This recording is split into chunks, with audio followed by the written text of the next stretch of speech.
I'm Chris from Airwindows, and I don't have the most exciting plugin for you today, but I'm experimenting with all manner of other things. Like you might notice when I go to the camera over here, I'm trying one of these little microphone enclosing things. It's a Neewer NW5 vocal booth.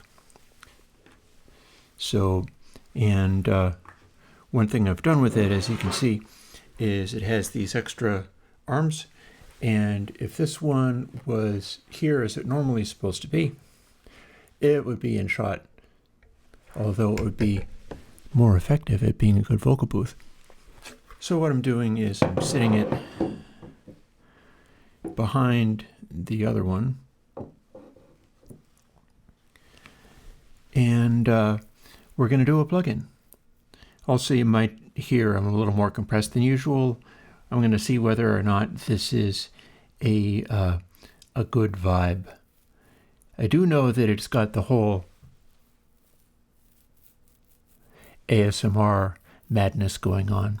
So I might have this set up for my Monday Q&A session, and we'll see whether people enjoy me getting all AMSR and talking very quietly and stuff. Because why not? You got to play with new toys. And here's a new toy. Check it out. I have, let's see. Dun dun. BiQuadDouble.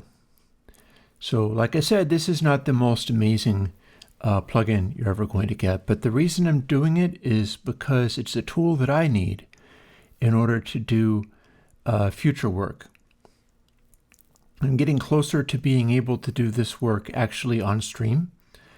So that's something we might experiment with. On Monday, I might fire up the laptop that I do the coding on, and we'll see how that goes.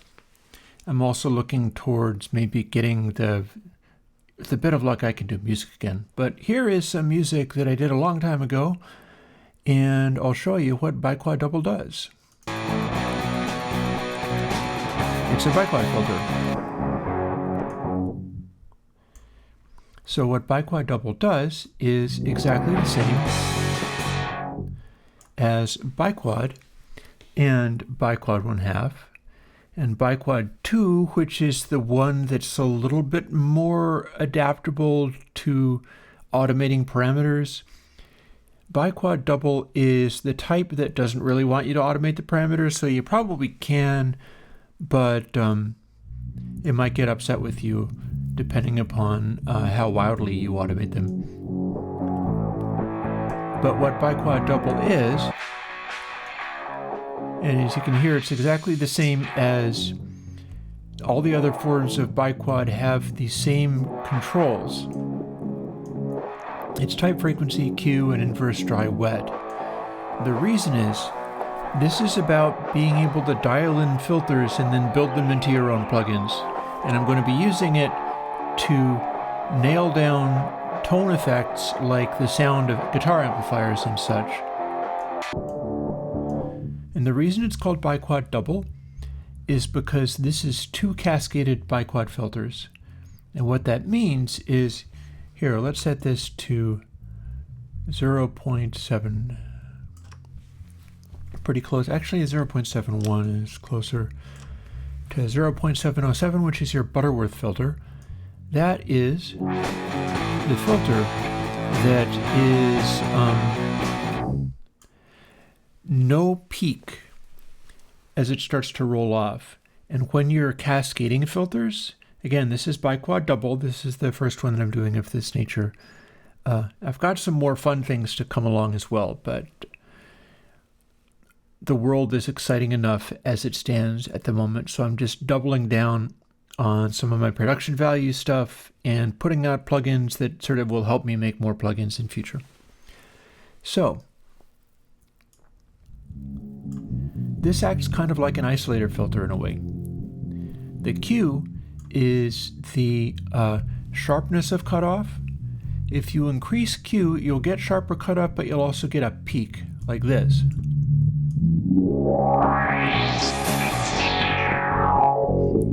And since it's the cascaded filter, you're doubling up the frequency of the peak that you get. So, I don't know, maybe this will get you a better tone on filtery, synthy stuff.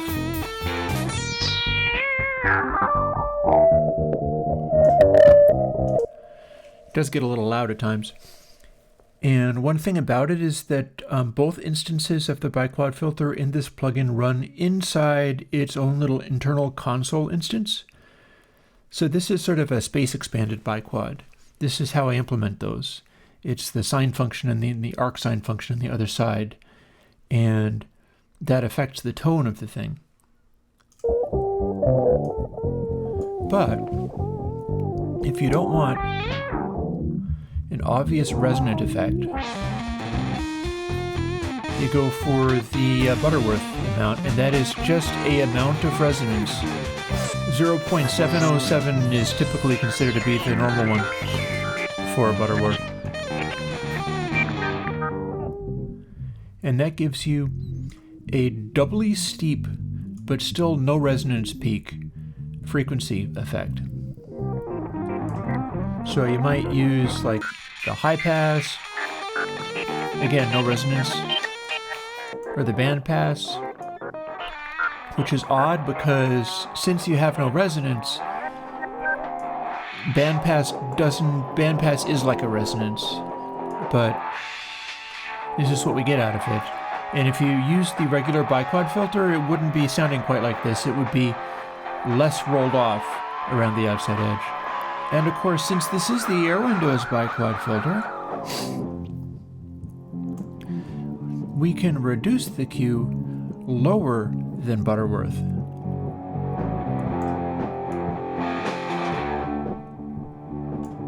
Or much lower than Butterworth.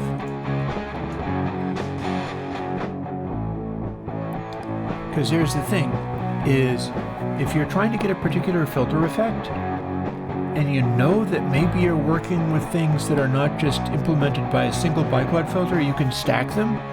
That gives you more control over the cutoffs for a what's already going to be a rolled off filter without resonance. But then if we drop the Q, as we can do with the Airwindows BiQuad, you wind up having... Here, I'll hush it up for a moment and skip it back. You wind up having the ability to do these very low Q roll-offs where you're accentuating a center frequency on, say, the mid-range. You can also do them on the low pass and the high pass and the notch. But doing it with the band pass here means we're getting a kind of guitar ampy effect or a guitar type effect, which is one of the things I'm going to be working on maybe as early as Monday. We'll see. And using the extremely wide Q, virtually no resonance, means I'm expanding it out way beyond what you normally would. So, kick it on and it goes like this.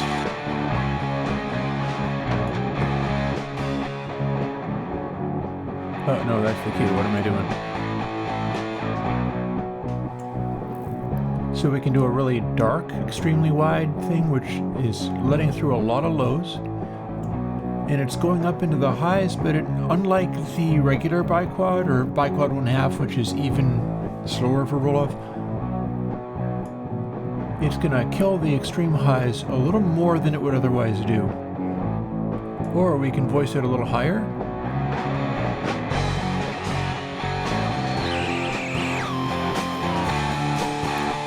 And we get a lot of highs here, but we're cutting off some of the lows, and since it's this extremely wide mid-band, it's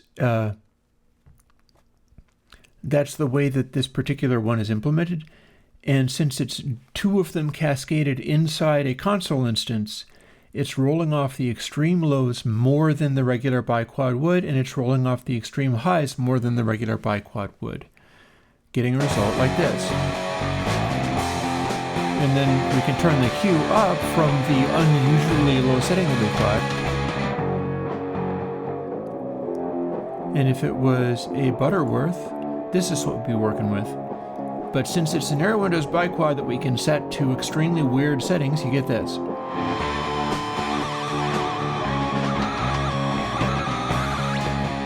And the idea is, what if we had like a raw sound and we were working on some kind of plugin or other and trying to get it so that it sounded like a guitar amp. This is what a real guitar amp sounds like. It's mic'd and is a real speaker and everything. But we were trying to trap it in a little, or we were trying to distort a DI signal. We might want to do something like this. And if it's too bright, then we lower it a bit, or expand it outwards. And the point of using the bandpass for this is that guitar amps routinely have a capacitor in there that's blocking bassy frequencies, but they also are going to have some limitations, largely due to the speaker involved, where they won't go bright beyond a certain point. So you don't necessarily have the full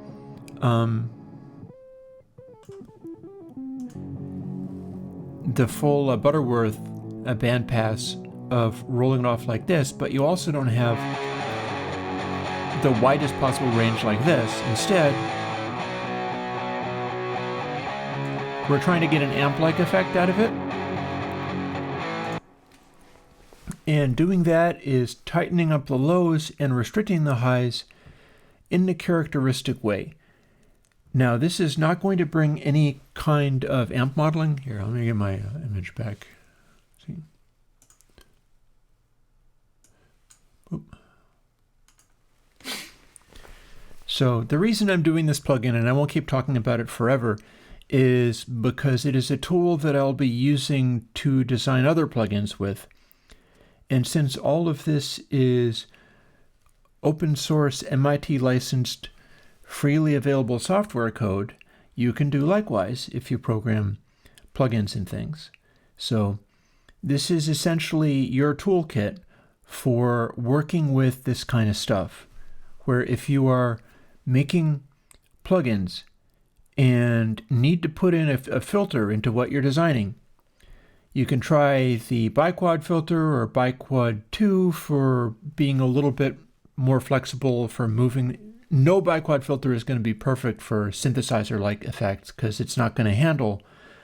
You want what's called a state variable filter, and I haven't coded one of those yet. But if you need to put in a fixed filter in your plugin and you have access to my code base, now you can sort of grab and drop in the regular BiQuad, or BiQuad 1/2, which is interleaved and it's for slower roll-offs and more gentle effects. Or now you can drop in this BiQuad 1/2, or BiQuadDouble, I should say, which is 2 cascaded BiQuad filters with the same settings. So all you got to do basically is write down the settings that you had when fooling with it, code it into your plugin, drop in the code, and you're good to go. And that's pretty much what this is about. So, on that note, I will take my little headphones out. I should be careful. I'm compressing it so much it might feed back. I will take my little headphones out and get ready to post this plugin. Again, you might not get a lot out of BiQuadDouble as a contrast to regular BiQuad or BiQuad 1/2 or BiQuad 2, all these little variations. The purpose of this is, on the one hand, if you needed to put exactly the right kind of BiQuad filtering into some kind of mix, well, there you go. Now you can throw in a cascaded BiQuad. It's cleaner than you would get if you were doing them by running 2 of them in 2 adjacent plugin slots. And you don't have to set both of them to exactly the same settings, especially with the VST. That's a pain in the butt. All you got to do is pick the one and set it up and you're good to go. And the other purpose is I'm going to be doing exactly that, possibly even on stream, to try to get the tone of other things that are very filter adjacent, like guitar amp and guitar cab plugins and things of that nature. I'm probably going to model guitar sounds as combining both things, because I'm interested in doing DI guitar sounds not in the usual way of just like, this is how I do this, this is how I do that, this is how I throw a impulse response on to emulate a speaker. I think maybe I want to try to do something else. But this is the tool, or one of the tools, one of the key tools that I'll be using to sort that out. Because there are going to be times when I'm going to want a steeper cutoff on the edges of the filter without a resonant bump. And with an ordinary BiQuad filter, you cannot do that. You will get a resonant bump if you steepen the Q anymore. With this one, you get double the steepness of the roll-off because it's cascaded.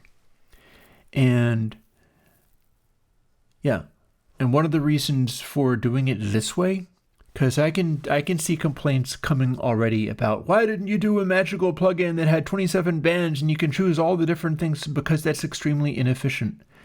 We use really high track counts these days, really large numbers of tracks. And if you know the kind of thing that you need to do and you know what you're doing, you might want to pull out the exact correct filter to put in your mix. It's not always just a matter of like, oh, fool around and try every possible, sometimes you know what you're going for. This is for if you know what you're going for. You're trying a BiQuad filter and you go, I need it to be steeper but not resonant. Boom, there you go. And there you have it. So yeah, I will continue posting interesting things. Like last week was Glitch Shifter, and Glitch Shifter is definitely interesting. If you didn't catch that one, then check it out. I'm working on an interesting thing that's a sort of variation on what Glitch Shifter does, but done in a way that you can't make Glitch Shifter do, so that should be fun. And I may or may not have yet another BiQuad variation. No points guessing what that one would be called, because the answer just pops out of a hat. But here we all still are, and here you are with another plugin that might not be the most exciting thing in the world, but that you didn't have. I mean, even if you had multiple BiQuad filters, you don't have the multiple BiQuad filters inside an instance of console to expand them. And if you had all of those in separate things, that'd take up like 4 plugin slots, and it's not all contained within one, so it's less efficient that way, and it's also not quite as high fidelity that way. Trust me, this is how I do. Now, another way of how I do is Patreon, and that's going fine. It's going to build up towards where I'm able to introduce the hardware scheme that I have in mind. I can talk about that later, when more will be revealed as more becomes apparent there. But for now, we're making plugins. If you would have bought this as a separate standalone plugin for $50, you get to own it forever. You also get the source code and lifetime support. My lifetime, not yours. I can't promise anything beyond what I can personally do. If you'd pay $50 for that, then by all means run over to the Patreon and throw another $50 onto it. And if that don't work for you, PayPal, or just don't pay me, just use the stuff. Like publicize, get famous and do an interview about how you made your music and say, oh, I do the Airwindows plugins. You'd be surprised the coolness of people who sometimes do that. And they have all the patience in the world, because sometimes I put out this load of extremely boring plugins because I gotta dig my way through the piles of plugins my way. The whole way that Airwindows works is kind of doing all these things, including, for instance, the setting up all of this studio space and such, and getting all that stuff working, because that's how I get ideas for plugins and figure out what's good and how to make stuff work. So yeah, Patreon, yay. The more that builds up, the more I'm able to bring to people. And on that note, I will say good night. I'll see some of you on Monday for my live stream that I do. And I'll talk to you later. Bye-bye.